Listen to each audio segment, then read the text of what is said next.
Assalamualaikum warahmatullahi wabarakatuh. Selamat pagi. Jam dekat pukul 11 dah lah. So guys, kalau korang tengok sekarang ni kita tengah buat proses packing. So ni antara barang-barang yang korang order dengan kita. Ramai orang order tayar hari ni So yang ni antara model baru ni. Tak silap saya Maxxis Vitra ni. Awal ni. Ini model untuk skuter. Okay, yang ni kita nak packing juga. So next contoh kita nak packing.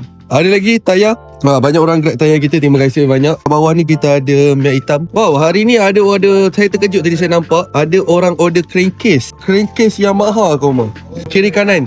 Sekali dengan minyak hitam dengan belah kelas lah. Terima kasih banyak support. Kita ada order mudguard. Kita ada cover exhaust. Yang ni kita panggil apa ni? Yang ni bahagian mudguard belah belakang lah. Chain cover betul. Ni chain cover. Bahagian atas ni ada bahagian engine lah. Memang ada banyak. Ada 4-5 orang order. Terima kasih. Cover engine pun ada. Alright, so terima kasih yang mana order dengan saya. Baju hujan tak boleh lupakan musim hujan ni. So terima kasih banyak. Terima kasih. Assalamualaikum.